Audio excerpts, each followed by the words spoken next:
HVAC 360, episode number 10, Owner Training.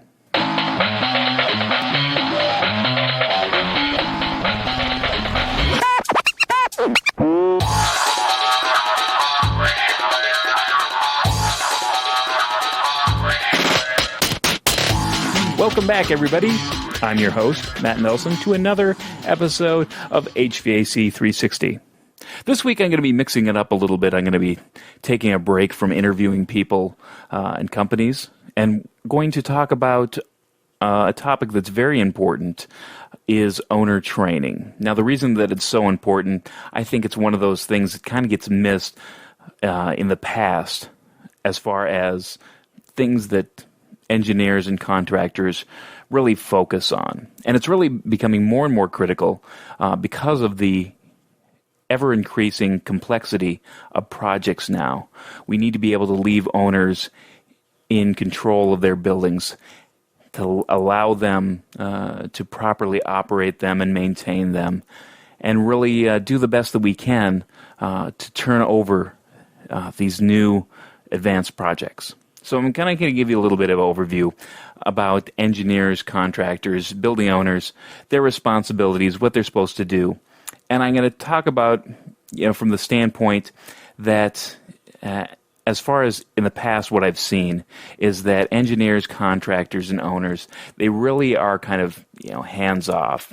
I can remember back when I was an engineer that really owner training really didn't come across as one of the important things when I was laying out the design. I was so focused on being able to get the ductwork to look just right, making sure that all the CFM and the GPMs matched up and that I did my load calculation properly. Really, when it came to editing the spec, I was just making sure that the pieces parts were in there. And owner training really was the farthest thing from my mind now that I think back about it. Going forward a little bit in time, I've seen a lot of contractors and what their attitudes have been. And this doesn't cover all the contractors. Some, as with the engineers, really are focused on providing, top flight service and really understand the value of owner training. But a lot of the contractors, they just want to fulfill their obligations, get in there, do their hours, perform the training, and that's about it. And really, it's and that's really where it falls down from the contractor standpoint, as well as the engineers. The owner is guilty as well. I've seen a lot of owners. You get owners that will get trained, and then it'll be weeks, months later when something goes wrong, and they go, well, we didn't know how to operate that, and they kind of throw up their hands and they they play that card as well. And I think that's really, a lot of finger pointing starts going around, and we really want to be able to, prevent that. So I'm going to go through certain things that engineers, contractors, building owners should think about, give you some actionable items, something to mull over in your mind as you're putting together your specifications and, doing your training and receiving your training from each of the different parties. Now, I'm going to start off by talking about what engineers should do. And really, the engineers, as far as training goes, the specifications are where it's at. It's not in the drawings, typically in the specifications. Typically, what you're going to find, if you're not familiar with it, is that in each of the specification sections, there's going to be a part, a sub-item number that talks about owner training and how much and what type and what variety it's supposed to be. There really is, I think, a better way to do this in that you should kind of either consolidate it overall into one, front-end section, or at the very least, kind of pull all the different sections of a division, whether it be Division 23, which is HVAC, or plumbing or fire protection or electrical, whatever section you're really responsible for. Pull it into one training section. Make a new section.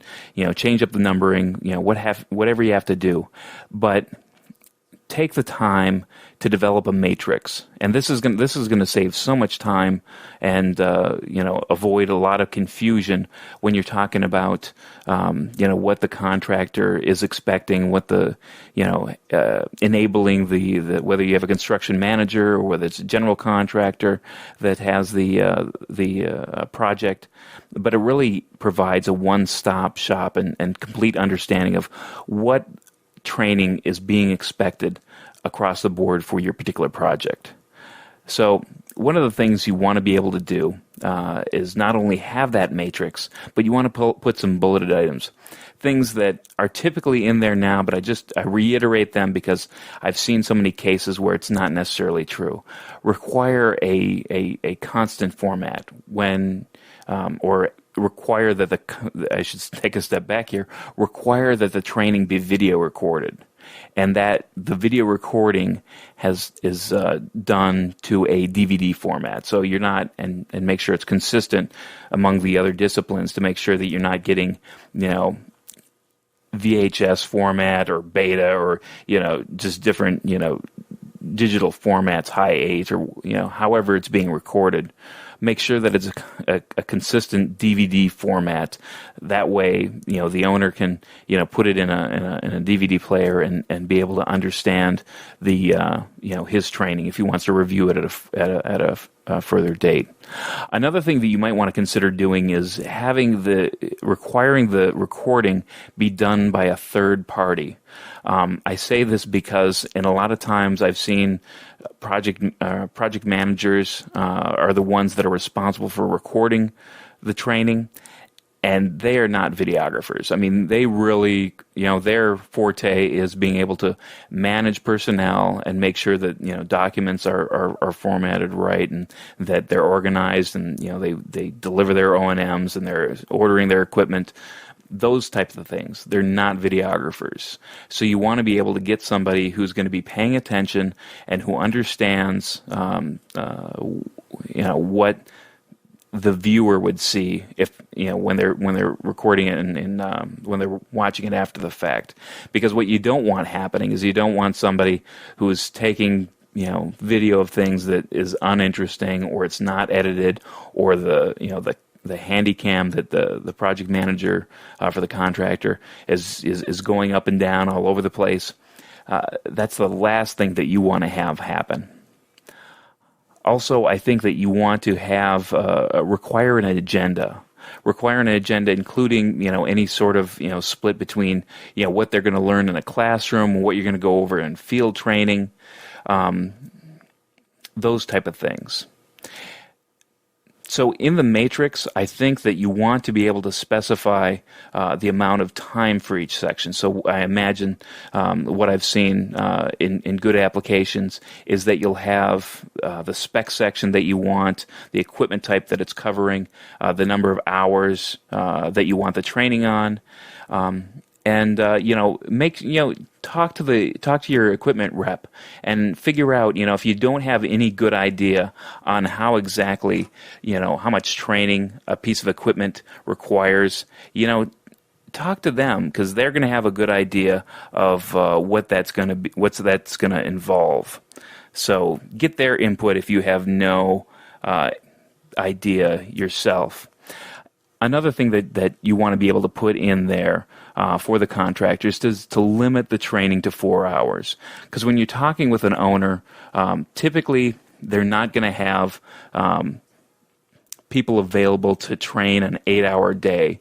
And these aren't going to be the type of people that really do well in training for 8 hours straight to begin with. So limit your chunks, because they're probably going to serve a dual purpose as far as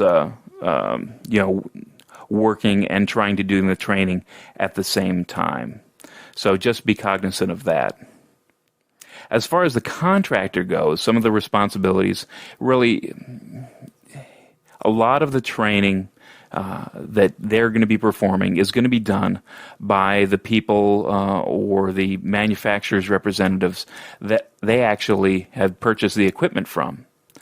But I guess one of the things that I want to be able to make sure is when I'm talking to contractors is to make sure that they understand, they take the amount of time that's in the specifications, and they make sure that when they purchase the equipment, that equipment vendor knows that he's going to be responsible for 2 hours of training or 8 hours of training, depending on what it is. Specifically, that comes into play, especially when you're talking about the controls contractor, because of all the different training that goes on, the most intensive is the controls, temperature controls contractor. He's going to spend the most time, and he might even have bring somebody in special from out of state to be able to do training on this particular system. And you want to make sure that the person that you're dealing with is knowledgeable.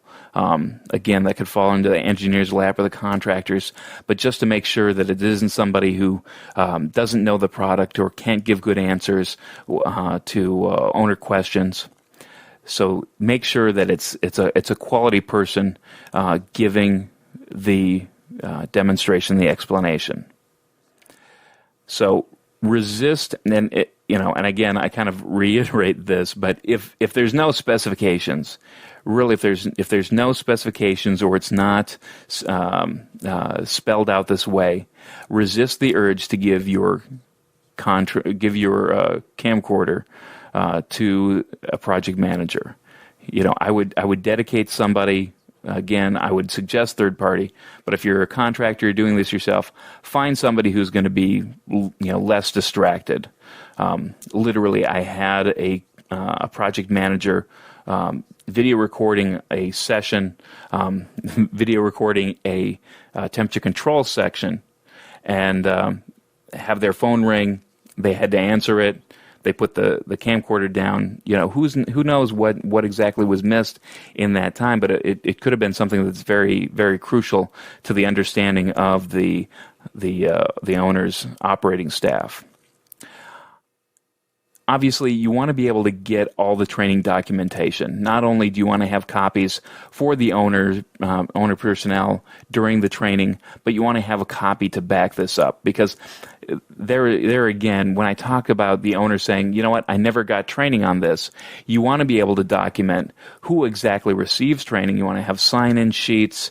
You want to have what they document. You want to be able to pull that out of your own archives and say, okay, this person got trained on this date, and here's what he was given, and even have possibly a binder put together for the owners.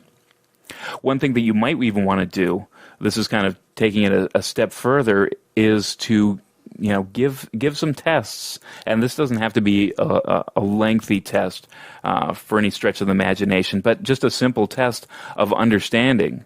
What do you do on this piece of equipment when this happens? It could be as simple as 4 or 5 questions, just a single page, to make sure that they have the understanding, that they were paying attention. And it's not like it's graded, but if they don't understand something, then maybe you can go back and kind of re-explain things a little bit better. So what do you want to make sure of as a contractor?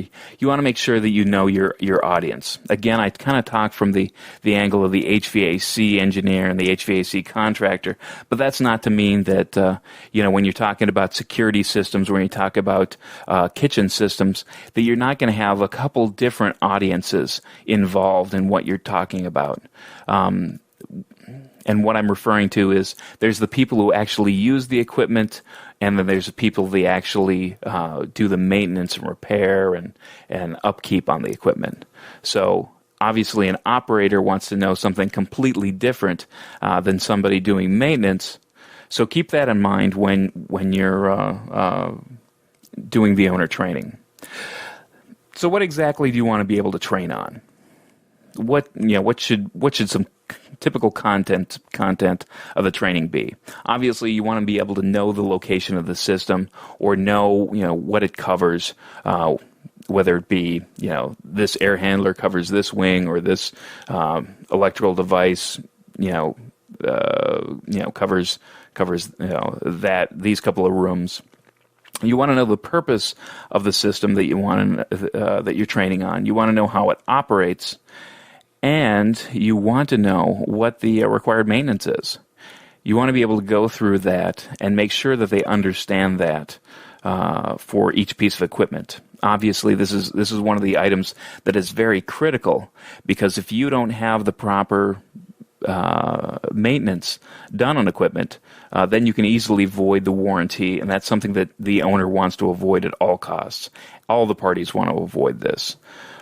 So you want to be able to make sure that they understand what the requirements are for maintenance to be able to maintain that warranty. Speaking of, they want to be able to know what's covered under the warranty. What are they going to be expected to? Is it parts and labor? Is it just parts? What are they going to end up paying for? How long is it? And who do they call when they have a warranty concern? If that's it, you want to be able to review any O&M sections. Take your book in there and say, okay, this equipment, here it is in the O&M binder that you're going to have at the site, so you understand, and here's some of the information that we're going to go over, and it's right here. If you have any questions on the warranty, here's where you might find it in the front. Here's the contact numbers, here's who you should contact, and kind of go through that with them. Very often, the O&M manuals never make it to the operating staff, and that's really who needs to have it. Even though it tends to be, a lot of documentation that's just going to take up shelf space, and it's going to collect dust. When they need it, and they need to have access, and they should know how to use it when they do need it. Another thing you want to be able to do is kind of go through some of the troubleshooting steps. What happens when this safety trips off, or what do they do to reset this piece of equipment? You want to be able to go through those troubleshooting steps to make sure that they understand what they can do prior to having to call in anybody during that first year warranty period. Because obviously, the fewer warranty calls that you get, the more money that stays in your pocket, less money that you have to pay out. So those are some of the things that I would focus on training, what you would train on. As far as the maintenance staff, I think it's critical, really, when you talk about maintenance staff and you talk about the owner training, you have somebody on the owner's side that's really taking the lead. And that's, sometimes that's easy to say when it's the head of maintenance. Sometimes it's not so easy when you have a single building. I mean, who's going to be responsible for making sure that the right people are trained on the equipment? That's something that's critical, that, whoever the engineer is or the contractor, they really should have that information in hand prior to trying to do any training whatsoever. So on the maintenance staff side, you want to have somebody, you want to be able to have them take responsibility of doing this maintenance. You want to be able to make sure that they ask questions and they understand their system. And again, I guess let me step into the shoes of the owner. Let's ask questions. Let's understand our system. If there's something that we don't understand, let's ask it. We may not need to know about the valves. We may need not to know about the panel. You may have knowledge of that already. But if there's something in your system that you don't understand, just get a load of questions put together and make sure that when you have the opportunity that you use the best time, especially if it's being recorded, and these are some of the questions that other people might have. So as far as the best time to get trained, obviously you want to make sure that you get trained just prior to occupancy or a little bit after. That's probably the optimal time. That's probably 90% of the time. That's when the owner gets trained. You might want to, and I guess the one caveat that I just want to throw out there is to make sure that if the project is phased, and I had this situation come up, but if the project is phased, the first phase contractor, say it's in 2 phases. So if the phase 1 contractor finishes his work, wants his contract closed out, but the building's not going to be occupied for another couple of months, you may lose the opportunity to be able to delay, his training work. He might insist that he gets his training requirements out of the way so he can get his final check and be done with it. So if it's phased work, I think it's the responsibility of the engineer really to make sure, again, to get that into the specifications, to make sure that that's handled, so you get not only a possibility of delaying some of the warranty, the start of the warranty period to when the owner's occupying the building, but also to delay, to make sure that there's funds available to delay the training part for the contractor. So again, getting back to the maintenance staff, one thing you might want to do is to set up a periodic maintenance binder.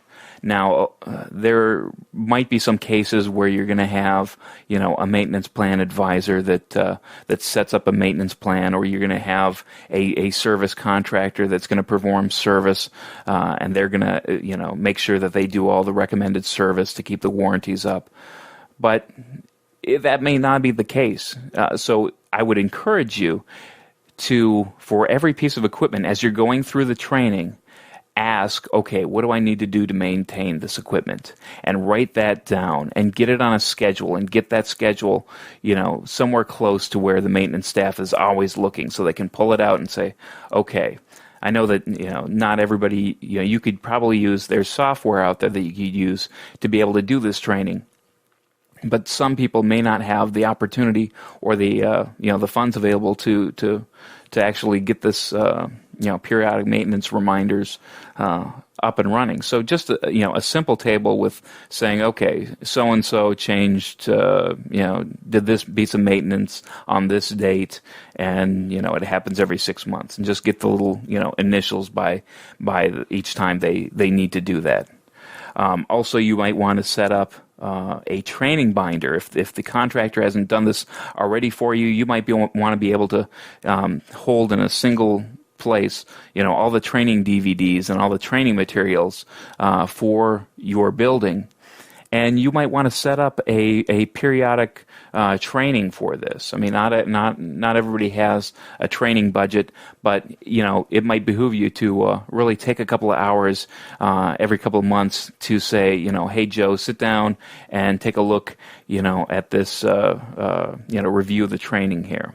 Because not only does that help, but also when you get new hires in and your maintenance staff, there's turnover, there's somebody new that comes on board, you can have the system where you go, okay, you're going to watch these training videos, we're going to take a look at the equipment, and we're going to get you up to speed, on what you need to do with that equipment. So really a training binder would be a great asset to have as an owner. So that pretty much wraps up owner training, at least some of the things that hopefully you got a couple tips that you can apply to what you're doing, whether you're an engineer, contractor, owner. And I hope it was helpful. So please let me know. Give me any sort of feedback. If you have any ideas for future shows or anybody that you'd like to hear an interview with, drop me a line at buildingx.co or email me at matt@buildingx.co. You can also find me on Twitter at buildingx. And that's pretty much it. Just let me know. I mean, we really appreciate those kind of people, and we want to be able to share their experiences with the rest of the world. So, again, I appreciate everybody listening. I think it's really, really great that we're building up to this, and that's pretty much it. So until next time, know what you build and share what you know.